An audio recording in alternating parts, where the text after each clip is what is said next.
Amém, meus irmãos. Minha gente, eu fiquei pensando muito no que falar nesse último culto do ano, o culto da virada, e é muito natural, eu diria até que comum, que a gente chegue a esse momento na expectativa de ouvirmos uma palavra de retrospectiva ou de expectativa para o ano que vem. Sim, esse é o sentimento que, por exemplo, domina o meu coração. Mas eu já tenho há algum tempo pensado em falar com a igreja acerca de um tema que eu considero muito importante para a própria vida da igreja, que é a música na igreja, o canto congregacional.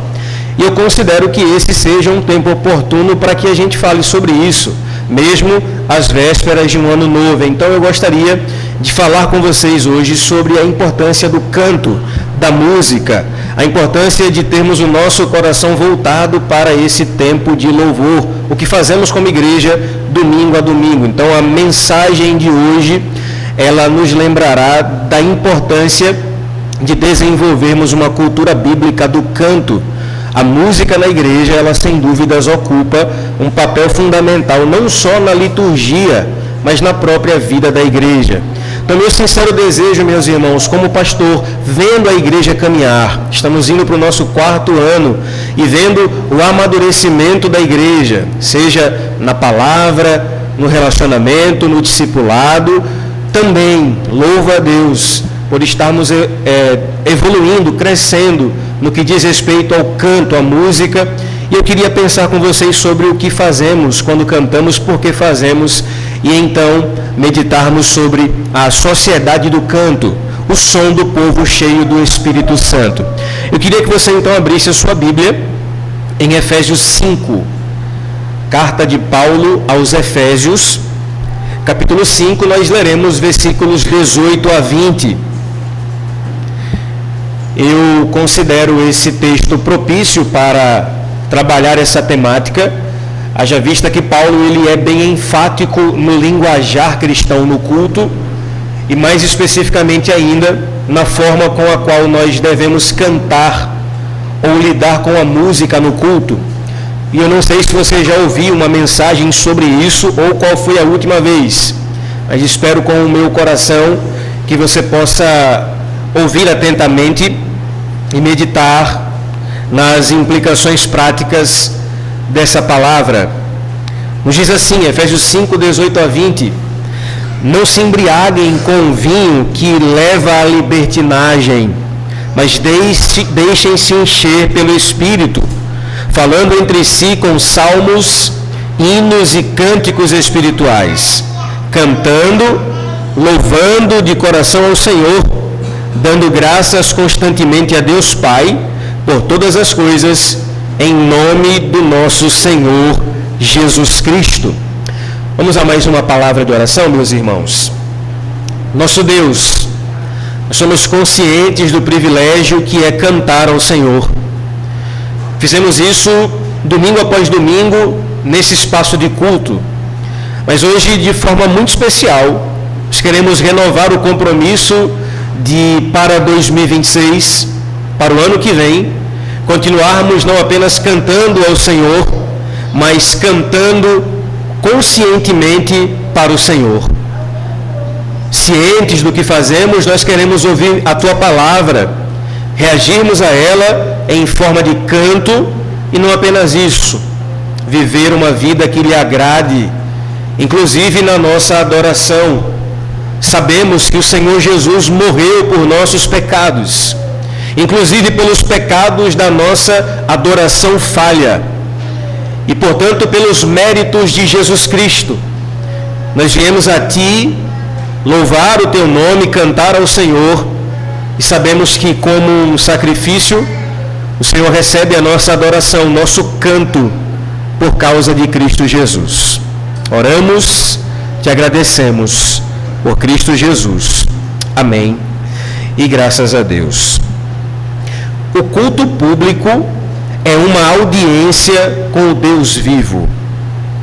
O culto público é uma audiência com o Deus vivo.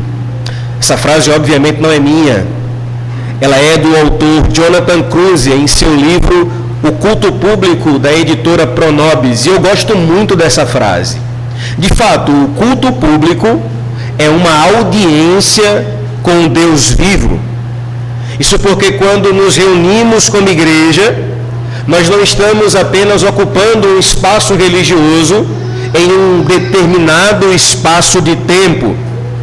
Não estamos também apenas cumprindo um hábito semanal, um compromisso em nossa agenda, mas conscientemente ou não, nós estamos sendo, domingo a domingo, levados à presença do Deus vivo, sendo convocados por Ele à adoração e respondendo a Ele em culto. Já parou para pensar que uma audiência não é um encontro qualquer? Quando se fala em uma audiência, nós somos lembrados da solenidade, da reverência, da seriedade com a qual nós estamos lidando por estarmos em uma audiência. Agora, imagine se tudo isso se aplica a uma audiência com as autoridades humanas. Quanto mais em uma audiência com o Deus vivo e o Deus Todo-Poderoso. O culto é exatamente esse momento em que o céu se encontra com a terra e as criaturas redimidas, os filhos de Deus, respondem a Ele em louvor, em gratidão e em canto. As dinâmicas do culto, elas são interessantes por isso, porque o Senhor fala conosco e em resposta a Ele, nós cantamos. O Senhor fala por meio da sua palavra e o povo de Deus responde não com silêncio, mas com a sua voz, conscientes daquilo que fazemos. E é exatamente que entra aqui o que fazemos enquanto cantamos. Porque, meus irmãos, se há algo central, significativo em nosso culto, é exatamente o canto. E em todas as vezes que nos reunimos como igreja e cantamos ao Senhor, somos lembrados de que cantar como igreja não é apenas produzir som, é sobretudo cantarmos a Deus, adorarmos ao nosso Deus. Envolve muito mais que isso. Envolve corpo, envolve mente, envolve espírito, envolve resposta adequada a Deus. E sejamos honestos, já parou para pensar como a nossa vida ela é profundamente musical? Já parou para pensar por um instante como seria a vida sem música? Você consegue imaginar fazer uma viagem longa de carro sem ouvir uma música sequer? Sim, seria estranho. E de fato, a vida é repleta de música. A vida embala o choro do bebê no colo da mãe. A música, ela embala festas, celebrações, casamentos, aniversários, ao tempo que também nos lembra momentos de dificuldades, nos lembra de momentos em que nós fomos sensibilizados por qualquer coisa. A música faz parte da nossa vida como um todo. Agora, é interessante como a música, como eu acabei de falar, ela aparece em várias trilhas sonoras da vida, despertando vários sentimentos, mas aqui surge uma pergunta que talvez seja incômoda, mas necessária. Você já parou para perceber como o hábito, o ato de cantar, foi pouco a pouco empurrado para os espaços privados e cada vez menos para os espaços públicos? Onde é que a gente canta hoje? A gente canta no carro de vidro fechado. A gente canta no chuveiro sozinho. Talvez a gente cante ou cantarole uma música indo para a academia ou fazendo exercício com os fones nos ouvidos. O ponto é, meus irmãos, que cada vez menos cantamos de forma pública. De tal ponto que cantar em público hoje é quase um ato constrangedor. Pare e pense por um instante. Você lembra qual foi a última vez, sem ser aqui na igreja, em que você cantou em um grupo de pessoas, em uma multidão? E certamente você tem a dificuldade em lembrar desse momento. Eu lembro. Foi a última vez que eu vi o meu time jogar no estádio de futebol. Aliás, que experiência sonora maravilhosa. Em um estádio de futebol, nós temos pessoas com idades diferentes, temperamentos diferentes, gostos diferentes, porém, naquele espaço não há espectadores, todos são torcedores, e o que embala a torcida é exatamente o canto. E acredite, ali ninguém tem vergonha de cantar. Ninguém está constrangido por estar cantando e soltando a voz. Pelo contrário, todos participam, todos se envolvem, todos entendem que é de fato importante cantar para que o time ganhe. Eu estou falando aí de uma multidão de 5, 6, no máximo 10 mil pessoas. Imagine a torcida do Corinthians na Arena Itaquera, 60 mil pessoas cantando. Imagine a torcida de Vasco e Flamengo no Maracanã, com quase 70 mil pessoas cantando. O ponto, meus irmãos, é perceber que eles sabem o refrão, o momento de subir o tom, o momento de empurrar com a música, e isso nos revela algo importante. É que eles entendem a identidade e o fator pertencimento que a música causa está atrelado àquilo que se ama. E acredite, o problema não é que as pessoas não cantam mais. O problema é que elas escolhem cuidadosamente onde e por quem cantarem. Nós cantamos por aquilo que amamos. Cantamos por aquilo que amamos. Nós cantamos por aquilo que nos move. Cantamos por aquilo que achamos que é digno da nossa voz. É por isso, meus irmãos, que o silêncio na igreja é tão estranho. O canto fraco, tímido, distraído, não é apenas uma questão musical ou de personalidade. Na verdade, ele revela algo mais profundo. Acaba revelando como nós compreendemos o culto e o momento de canto. Meus irmãos, a forma como cantamos revela se percebemos ou não a presença de Deus. Revela, de fato, se entendemos ou não que fomos criados, e por sermos criaturas redimidas e por estarmos reunidos, nos tornamos a sociedade que canta.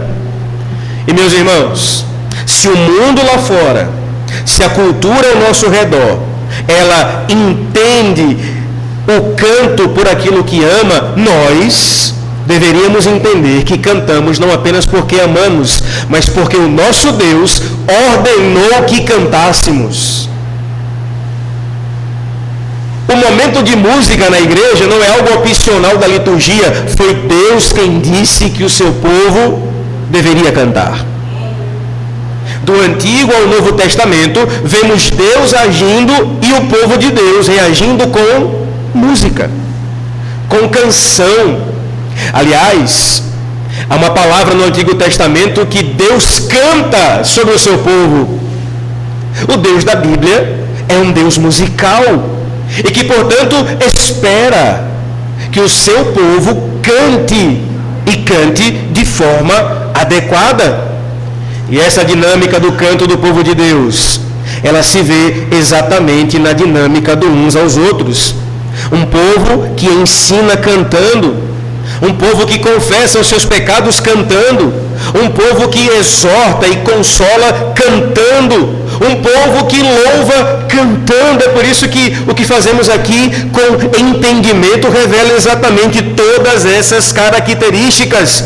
Deus não criou cantores individuais. Ele nos presenteou com uma igreja que canta de forma coletiva. Um corpo que empresta a sua voz uns aos outros. Um coro de pessoas redimidas, que é verdade, não possuem uma perfeição vocal, mas que transbordam gratidão pela graça que os alcançou. Por isso, uma audiência com Deus vivo é revelada pela maneira como nós cantamos. Diante disso, meus irmãos, à beira de um novo ano, A pergunta que se deve fazer é exatamente essa. Afinal, o que fazemos quando estamos cantando aos domingos? De onde vem esse canto? O que é que o canto comunica? Para quem o canto se dirige? E quem de fato nos ensina a cantar? São essas perguntas que eu pretendo responder como resposta a uma igreja que, cheia do Espírito Santo, ela canta. Então me permita analisar nesse texto pelo menos 6 características da música no culto. Primeiro, a condição do canto. Segundo, a evidência do canto. Terceiro, o conteúdo do canto. Quarto, o modo com o qual devemos cantar. Quinto, o alvo da nossa canção. E por fim, o modelo do nosso canto. Começamos então pela primeira condição, a condição do canto. Segundo o texto que lemos, qual é a condição que nós devemos ter para cantar? Olhe para o texto. Efésios 5,18 responde. Agora, é interessante que o apóstolo Paulo, ele vai iniciar a sua instrução sobre o canto na igreja de uma maneira muito surpreendente. Porque antes de falar do tipo de canto, de salmos, hinos, cânticos espirituais, antes de falar do conteúdo ou do alvo do nosso louvor, ele começa tratando da condição interior do adorador. Porque veja, Paulo entende que muitas vezes nós esquecemos de algo fundamental. O canto da igreja não começa nos lábios, começa no coração, governado por algo ou por alguém. E é por isso que ele escreve, verso 18: não se embriaguem com o vinho que leva à libertinagem, mas enchei-vos do Espírito. E a estrutura do texto aqui ela é muito proposital, porque veja, Paulo constrói diante de nós um contraste muito evidente. Ele coloca de lado, ou lado a lado, duas formas de enchimento, 2 tipos de controle, 2 fontes de influência sobre a vida humana. De um lado o vinho, do outro o Espírito Santo. Do lado a embriaguez que domina, desorienta e conduz àquilo que ele chama de dissolução ou devassidão. Do outro, o Espírito com o enchimento que ordena, vivifica e conduz à adoração. E é importante que a gente perceba que Paulo não está apenas condenando um comportamento social, mas olhando para o vinho como uma imagem profundamente teológica. A embriaguez que Paulo condena, ela nos traz algumas lições, inclusive do canto. Mas vale sempre lembrar, na Bíblia, o beber não é pecado. Nas Escrituras, há uma linguagem de um tipo de um bebê santo. O salmista fala do cálice que transborda. Os profetas falam do vinho como sinal de alegria e bênção. O próprio Jesus transformou água em vinho. O problema nunca foi o vinho em si. O pecado, conforme Paulo deixa claro aqui, é exatamente a embriaguez, ou seja, é assumir ou deixar que o vinho assuma o lugar de governo sobre as nossas vidas a ponto de mover o nosso coração e as nossas vontades. E qual é a lógica pecaminosa da embriaguez? É exatamente o embotar os sentidos. A pessoa embriagada, ela perde discernimento e domínio próprio. E é interessante, meus irmãos, que o que deixa-nos claro na questão da embriaguez é que tudo isso se torna confuso, porque o que era grave se torna leve, o que exigia reverência passa a ser irreverência. E perceba como a embriaguez, ela afeta diretamente o nosso canto. Já parou para pensar como um bêbado, ele fica empolgado para cantar? E ele canta. Embriagado, ele se acha o Julio Iglesias e começa a cantar, passando a maior vergonha, mas ele acha que está simplesmente arrasando. E o problema, meus irmãos, é que o bêbado, ele não consegue cantar de forma consciente. E aqui está a aplicação para o que fazemos enquanto cantamos como igreja. Porque a mesma coisa é uma igreja vazia do Espírito Santo. Ela pode até produzir som, mas não produz adoração. Uma igreja vazia do Espírito Santo pode repetir letras, mas não oferece louvor. Porque, meus irmãos, o canto cristão não é um êxtase descontrolado, não é embriaguez espiritual, não é fuga da realidade. Mas o canto cristão é resposta consciente à revelação de Deus. Agora, veja que interessante. Paulo diz: não vos embriagueis com o vinho em que há contendas. E ele vai apresentar agora o contraponto glorioso. Olha o que ele diz: mas enchei-vos do Espírito. E aqui está, meus irmãos, a condição fundamental para o nosso canto: ser cheio do Espírito Santo. Uma igreja que canta como Deus deseja é uma igreja cheia do Espírito Santo. Se estamos cantando e deixando de lado o Espírito Santo, estamos apenas cantarolando letras e repetindo estrofes.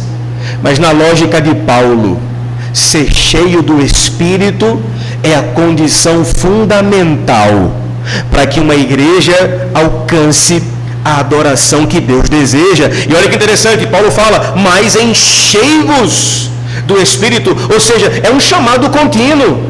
Não é uma ação específica da qual você se encheu em 1900 e antigamente. Perceba como o verbo está no presente, indicando algo constante, repetido, renovado. Não se trata de receber o Espírito e viver de fagulhas dele, mas na verdade é estar constantemente sob a sua influência, sob o seu governo, sob a sua direção. É por isso, meus irmãos, que o nosso canto é congregacional, porque nós precisamos dar vazão ao Espírito Santo, sermos cheios, porque veja, na lógica de Paulo, uma igreja cheia do Espírito Santo vai fluir em canto espiritual. Uma igreja que flui no Espírito, ela flui na música e ela canta de modo adequado. E o contraste belo se aplica nesse sentido. Porque enquanto a embriaguez, ela retira o domínio próprio, o Espírito produz domínio próprio. Enquanto a embriaguez confunde, o Espírito ilumina. Enquanto a embriaguez conduz à dissolução, o Espírito à edificação. Meus irmãos, o canto cristão não é uma causa, mas uma consequência. Nós não cantamos para nos encher, nós cantamos porque estamos cheios. Já foi a um culto e o líder do louvor falou assim: agora, Espírito Santo, te damos liberdade para você atuar aqui. É impossível. Uma igreja cheia, ela não busca o Espírito Santo para se encher e cantar, mas por estar transbordando, ela canta em louvor a Deus. O seu canto, domingo após domingo aqui, meus irmãos, é o sinal de uma vida que transborda o domínio do Espírito. E a lógica aqui é interessante: o Espírito governa, a boca se abre. O Espírito flui, você canta. Nunca mais você vai vir aqui e ficar olhando os outros cantarem. Porque na lógica de Paulo, ser cheio do Espírito é cantar. Na lógica do texto, o coração que se aquece pelo Espírito revela o quanto ele canta. Meus irmãos, eu acredito muito que essa ideia muda a nossa compreensão de louvor congregacional. Porque veja, cantar não é apenas uma liturgia, é também um termômetro espiritual. Repito, uma igreja cheia do Espírito canta. Uma igreja cheia do Espírito, ela não precisa ser convencida de que ela vai cantar, mas ela por consciência canta por estar cheia do Espírito. Meus irmãos amados, mas o apóstolo continua. ele vai nos dizer que se somos cheios do Espírito, algo acontece na nossa vida. O nosso cântico, ele muda. E é exatamente para esse ponto que o apóstolo vai nos conduzir ao próximo aspecto do cântico. Veja, se o cântico, em sua condição, o canto cristão, ele é feito por uma igreja cheia do Espírito, como então ele se manifesta visivelmente na vida da igreja? E aqui vai o segundo ponto, a evidência do canto. E qual é a evidência do canto cristão? É o linguajar espiritual. Olha o que Paulo diz ainda no versículo 19. Ele vai dizer de forma muito clara, falando uns aos outros. Falando uns aos outros. E veja, a lógica de Paulo, ela é muito sequencial. Observe como nada aqui é aleatório, mas cuidadosamente proferido pelo apóstolo. Ele primeiro trata da condição interior, ser cheio do Espírito. Em seguida, ele passa para a característica exterior disso, a plenitude. Porque olha que interessante, segundo Paulo, aquilo que governa o coração, inevitavelmente vai moldar a nossa linguagem. Você entende isso? O que governa o nosso coração molda a forma com a qual nós falamos. Então, o Espírito que enche o interior transforma o vocabulário do povo de Deus. É impossível não ter o nosso dialeto mudado quando somos cheios do Espírito Santo. É por isso que Paulo escreve, falando entre vós, falando uns aos outros com salmos, hinos e cânticos espirituais. E é interessante que o verbo que Paulo usa aqui é o verbo falando, ou seja, antes mesmo de Paulo falar sobre cantar, ele fala sobre falar. E isso, irmãos, não é acidental. Paulo está nos ensinando que, antes de tudo, o canto cristão é uma forma de linguagem. Já parou para pensar que cantar é falar, só que com ritmo, com melodia? Mas enquanto cantamos, estamos falando. Portanto, o canto da igreja é a doutrina que ganha voz. É a fé que ganha som. E isso nos revela algo fundamental. Escute bem, o nosso dicionário revela aquilo que guardamos em nosso coração. Já parou para pensar que toda comunidade, ela é reconhecida pela sua linguagem? Você passa a se associar com um grupo e você vai falar de acordo com aquele grupo, sim ou não? A mesma coisa na igreja. Estar cheio do Espírito nos levará a um novo tipo de vocabulário, porque acredite, meus irmãos, o vocabulário revela os valores. As palavras revelam os amores. Fique perto de alguém que ama o time dele, ele vai falar o tempo todo do time dele como se fosse a coisa mais maravilhosa do mundo, ainda que torça para o Vasco. E, meus irmãos, sejamos sinceros, uma igreja cheia do Espírito, ela desenvolve um linguajar espiritual. E veja, eu não estou falando aqui de jargão religioso, não é isso. Eu estou falando de doutrina falada, falar a Bíblia, cumprimentar uns aos outros com a palavra de Deus.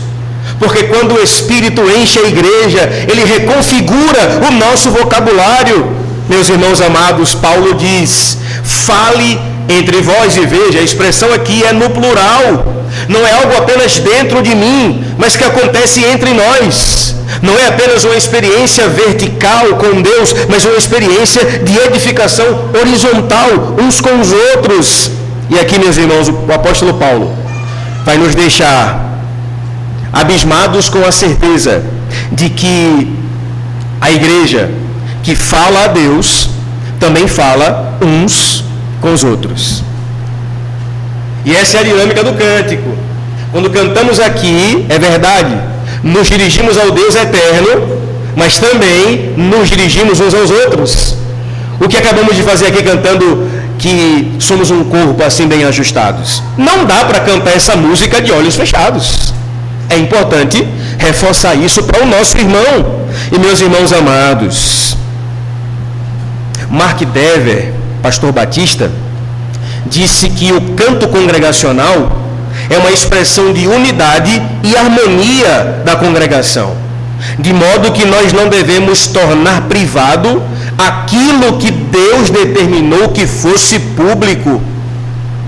Ei, meu irmão, o canto que Deus quer que você cante não é para você cantar no seu quarto, não é para cantarolar no seu banheiro. Ele faz sentido cantado aqui, cantado um ao outro.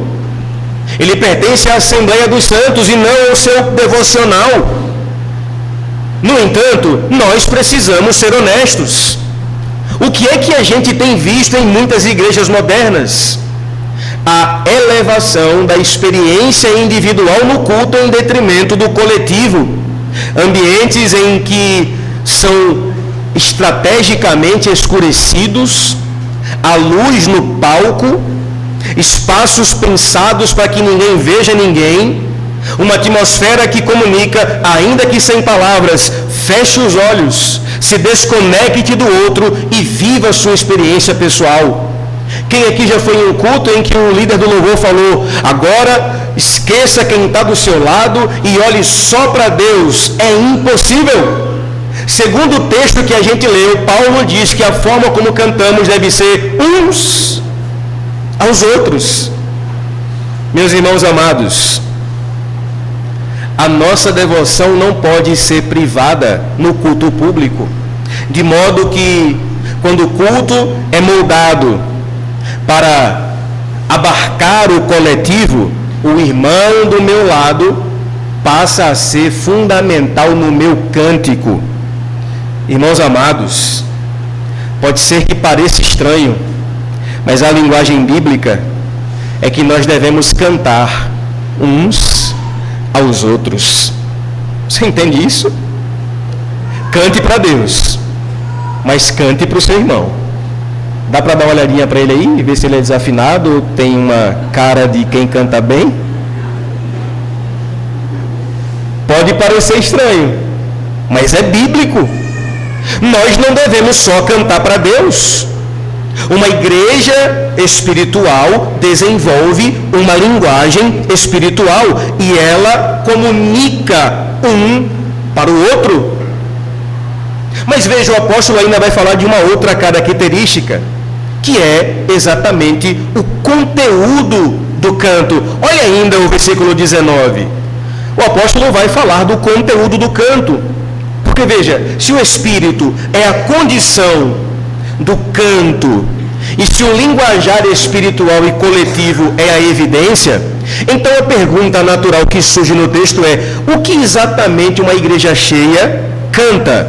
E Paulo não deixa isso em aberto, mas ele vai entregar o conteúdo do que a igreja deve cantar.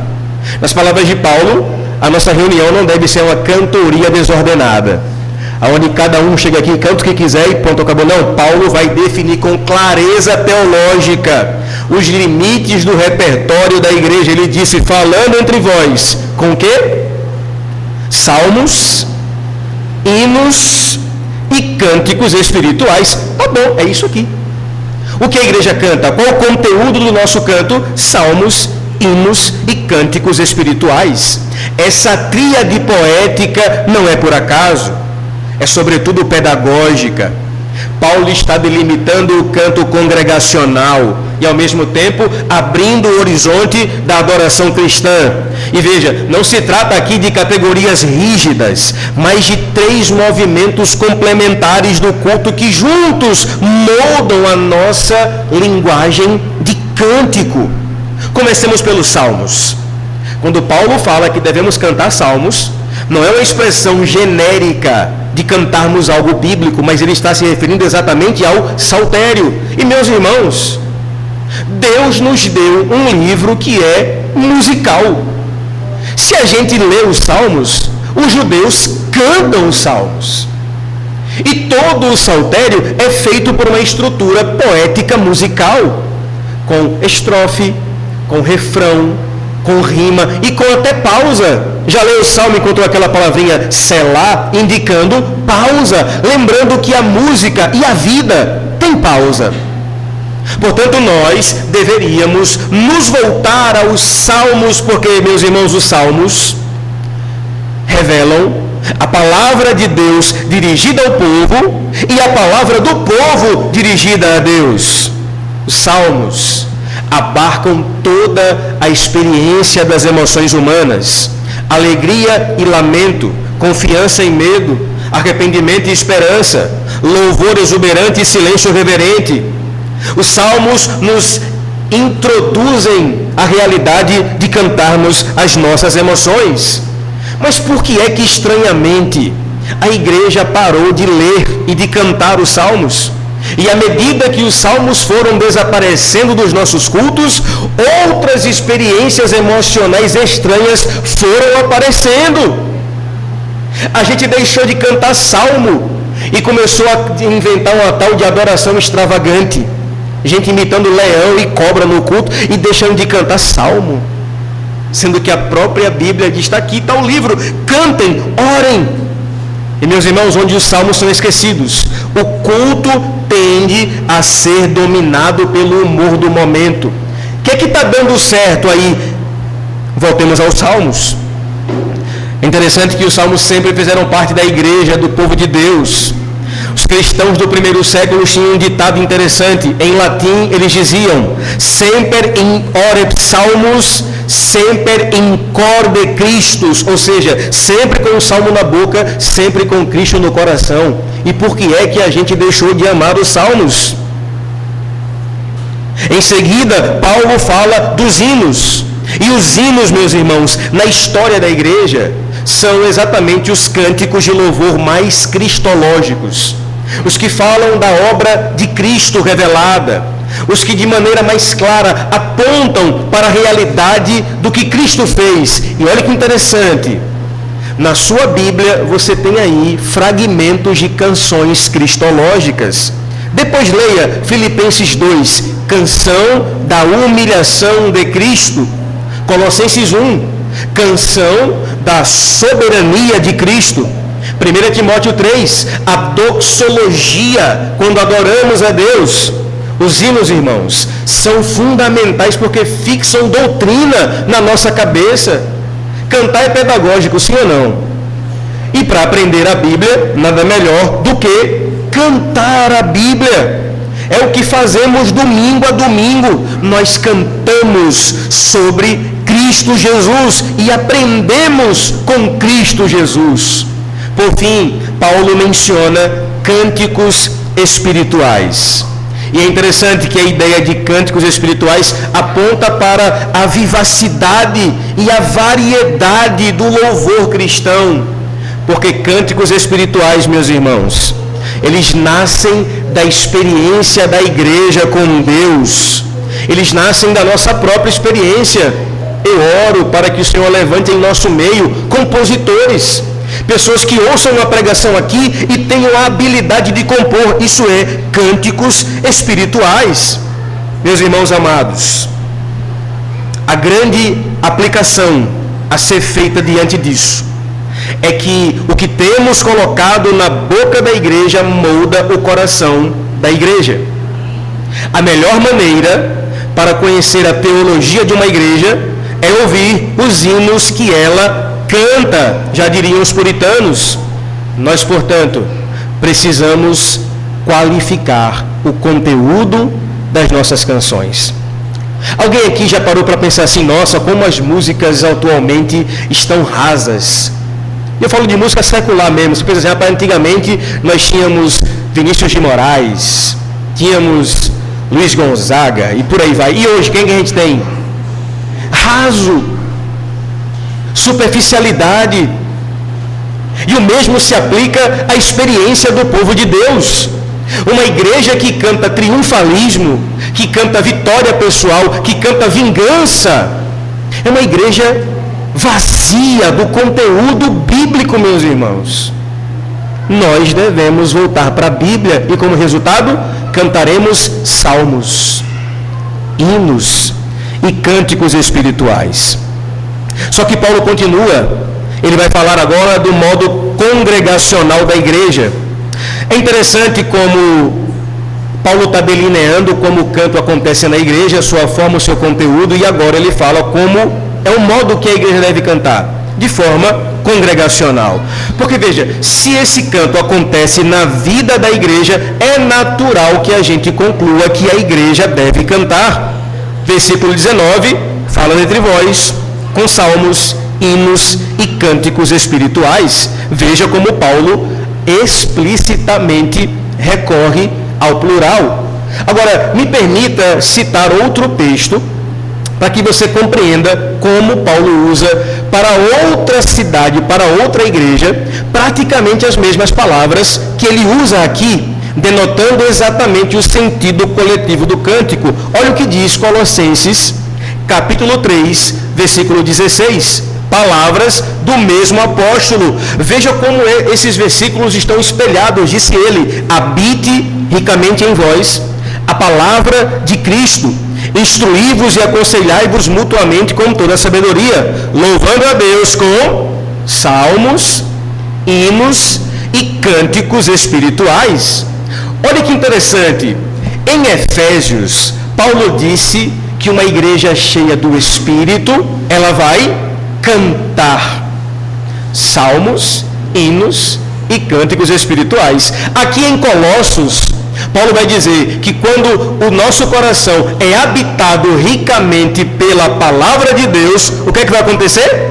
Nós vamos produzir as mesmas coisas. Paulo diz que nós vamos ensinar com sabedoria, aconselhar uns aos outros e cantar. Olha que interessante. Para os Efésios, uma igreja cheia do Espírito, canta.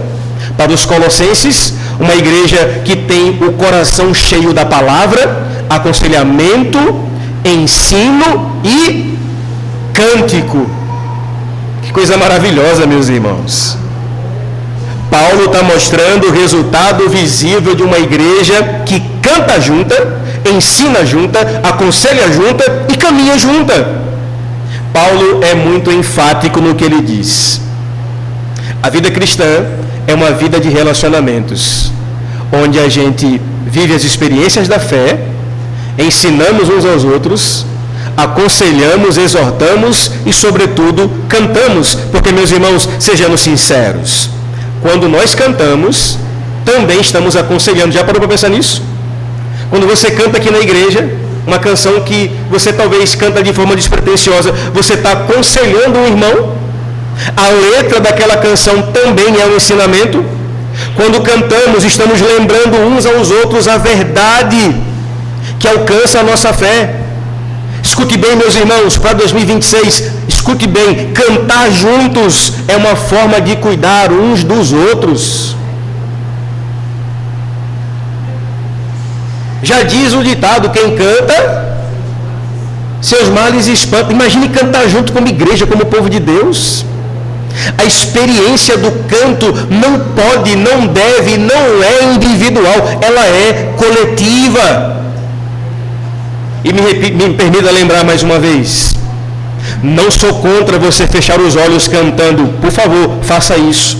É natural que você faça, mas repito, haverá momentos em que cantar com os olhos abertos será espiritualmente apropriado e teologicamente intencional. Segundo o texto, nós devemos cantar uns aos outros. Ao cantar, perceba intencionalmente o irmão ao seu lado. Ao cantar, de fato, olhe para ele. Cante com os olhos abertos. Lembre ao seu irmão do porquê estamos cantando. Há irmãos cantando que estão duvidando. E quando você olha para ele com convicção, as palavras que saem da sua boca podem lembrá-lo, podem levantá-lo, podem sustentá-lo. Faça isso com confiança. Escute bem, é exatamente o que os serafins fazem no capítulo 6 de Isaías. Você lembra como é que está o texto? Diz o texto, Isaías 6, acho que verso 3. E os serafins estavam acima dele. O que é que fala agora? E cada um tinha 6 asas. com 2 voavam, com 2 cobriam o rosto, com 2 cobriam os pés. Olha o que fala agora. E clamavam uns aos outros: Santo, Santo, Santo é o Senhor dos exércitos, e toda a terra está cheia da sua glória. Você entendeu? Você ouviu o que está escrito? E clamavam para quem? Uns aos outros. Os serafins não olhavam para o Deus assentado no trono. Eles olhavam uns para os outros e diziam: olhe, Ele é santo. Ei, o que está no trono é santo. Eles clamavam uns para os outros, eles lembravam uns aos outros, porque, irmãos, quando cantamos uns aos outros, fortalecemos a fé do outro.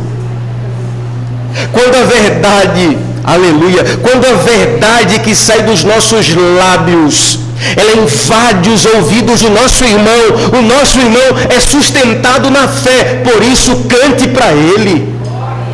Lembre a ele aquilo o que de fato sustenta a nossa fé. Que em 2026 a sua voz possa fortalecer o seu irmão. Porque, meus irmãos, sempre que cantamos uns aos outros, reforçamos a nossa convicção daquele que está sentado no trono. O nosso canto é congregacional. É por isso que não faz sentido alguém chegar aqui com um playback e pedir para cantar enquanto todo mundo escuta. Não é bíblico. O modelo do canto cristão é que a igreja cante de modo congregacional. E aqui vai um recado para a nossa banda, o nosso grupo de louvor, tão amado grupo de louvor. Na adoração cristã, a música, ela existe para servir a letra. E a letra existe para servir a verdade e nunca o contrário. De modo que os instrumentos, meus irmãos, não são protagonistas, eles são servos. Veja, os instrumentos existem para apoiar o canto do povo de Deus e não para abafá-lo. Mas o que é que a gente ouve muitas vezes por aí? Uma igreja que tenta cantar, mas os instrumentos estão terrivelmente altos, abafando a voz da igreja. Pecado. Quem canta é a igreja. E intencionalmente nós devemos ouvir a voz da igreja. Pode não ter instrumento. Houve aqui um rápido contratempo com o violão do irmão Wagner. A igreja canta. Porque o instrumento da igreja é a voz da igreja. Não estou falando que não tem que ter instrumento não, viu? Tem que ter mesmo, né? Violão, bateria, teclado, viu, Rafa? Já pode consertar aí. O que for. Mas o mais importante, meus irmãos, é que a igreja cante. A voz da igreja deve ser o som da nossa reunião. Me permita caminhar para o final. Paulo vai falar ainda do alvo do nosso canto. E qual é o alvo do nosso canto? Para quem cantamos, verso 19, volte lá a Efésios 5. Paulo vai dizer de forma muito clara que existe um alvo. Para quem cantamos, disse ele, falando uns aos outros com salmos, hinos e cânticos espirituais, cantando e louvando a quem? Ao Senhor. O alvo do nosso canto é o Senhor. Os primeiros catecismos da história da igreja, eles sempre fazem a mesma pergunta: qual o fim principal do homem? E a resposta é categórica: glorificar a Deus e se alegrar nele para sempre. Essa verdade não é apenas catequética, ela é verdade no canto congregacional. Eu admiro muito quem toca na igreja. Eu não consigo tocar nada, irmãos. Eu sou uma tragédia para tocar. Até na palma eu sou desafinado. Mas eu admiro os irmãos que tocam não só pela habilidade musical, mas pelo coração servil. Porque veja, o mundo entende ser músico como ganhar aplauso para si. Os irmãos que tocam e cantam aqui, eles vêm aqui à frente, tocam, cantam e dão glória a Deus e não a eles próprios. Meus irmãos, o alvo do nosso louvor é Jesus. Isso nos lembra, em verdade, que os efeitos disso, eles são que o objetivo central da igreja é a glória de Deus. O destinatário do nosso canto é o próprio Deus. É Ele para quem cantamos, não porque Ele precise ouvir, mas porque Ele ama a reverência e a voz do seu povo. Irmãos amados, louvar, cantar biblicamente é atribuir a Deus o valor que Ele já possui. Por isso, irmãos, o louvor não depende do nosso humor, não depende da nossa disposição para isso. Ele só depende da consciência com a qual nós fazemos isso. Agora, me permita caminhar para a última marca. Eu falei tudo isso e talvez a pergunta que surge ao nosso coração é: tá, depois de entender o conteúdo, como devemos cantar, para quem? A pergunta é: e quem é que nos ensina a cantar? Aí você fala, é Valéria, né? Que chega aqui e fala: irmãos, agora sai do seu lugar, cumprimente seu irmão. Não é Valéria, não. Não é Wagner que conduz a igreja ali, também não é. Quem é, irmãos? Quem é que ensina a igreja a cantar? Quem é? Quem se arrisca a dizer? Quem é que ensina? Jesus. Sabe por quê? Porque Jesus canta. Nós temos na Bíblia o Senhor Jesus cantando. Mateus 26, versículo 30, nos diz que o Senhor Jesus cantou. Você consegue imaginar o Filho de Deus entoando uma canção? Diz o texto: depois de terem cantado um hino, saíram para os montes das oliveiras. É interessante que Jesus cantou, está registrado. Não só isso, meus irmãos, o momento em que Jesus canta é maravilhoso, porque ele acabou de instituir a ceia, o pão foi partido, o cálice foi entregue, o traidor foi revelado, a sombra da cruz já se projeta sobre ele, o peso do pecado do mundo inteiro jaz às portas. E o que Jesus faz? Ele canta. Muito provavelmente um salmo, talvez de Hilel, que lembram da fidelidade de Deus em meio à aflição do seu povo. Mais à frente, ele lembra do abandono que sente também em forma de canto: Eli, Eli, lama sabachthani, Deus meu, por que me desamparastes? Isso aqui, meus irmãos, nos lembra algo maravilhoso. O canto não é apenas resposta à vitória, é também expressão de confiança no sofrimento. Mas para mim, o melhor texto que mostra Jesus cantando é Hebreus 2, versículo 12. O autor aos Hebreus coloca nos lábios de Jesus a palavra do Salmo 22. Olha o que ele diz. E diz: proclamarei o teu nome aos meus irmãos, no meio da assembleia te louvarei. O texto, irmãos, nos apresenta Jesus como o Filho que venceu o pecado, venceu a morte, agora se coloca no meio dos seus irmãos e ele conduz o louvor ao Pai. Isso aqui é maravilhoso, irmãos. O autor aos Hebreus está dizendo que toda vez que a igreja canta, o Senhor Jesus não está distante de nós, Ele está no nosso meio, cantando conosco e levando ao Pai o nosso louvor, porque o louvor dele é um louvor perfeito.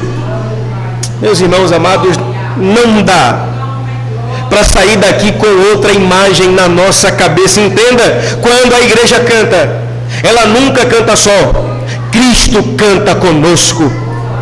Louvado seja Jesus, meus irmãos, que nesse ano que está por vir, nós tenhamos essa convicção. Cantando como igreja, não estamos cantando sós. Eu queria concluir lembrando que a canção é de fato pedagógica. Mark Dever, no seu livro Edificando uma Igreja Saudável, ele faz uma afirmação interessante e verdadeira. Disse ele: todos nós temos a maior probabilidade de citar um hino do que um sermão em nosso leito de morte. É ou não é? É mais fácil cantar do que lembrar do que o pastor pregou, porque, meus irmãos, quando cantamos, nós somos ensinados. Quantos textos bíblicos nós aprendemos de cor, sem saber que é versículo, porque cantamos? Por exemplo, sabia que ao único que é digno de receber a honra e a glória, a força e o poder, ao Rei eterno e imortal, invisível, mas real, é versículo? 1 Timóteo, a sua doxologia final. Sabia que grande é o Senhor e muito digno de louvor na cidade do nosso Deus, seu Santo Monte? É exatamente o Salmo 48. Sabia, Rodrigo, que Ele é a imagem do Deus invisível, Senhor sobre a criação? É Colossenses 1. Meus irmãos, a música serve a palavra, a melodia sustenta a verdade, o cântico faz com que a Escritura desça para a mente e para o coração. Portanto, igreja militante, igreja triunfante, cantemos ao Senhor. Louvemos o seu nome, digamos como disse ao salmista no salmo que iniciamos o culto: cantai ao Senhor um cântico novo. Sim, porque Ele tem feito maravilhas, a Ele toda honra, toda glória e toda adoração para sempre. Louvemos ao Senhor, cantemos a Ele, louvado seja Deus. Fiquemos de pé, meus irmãos.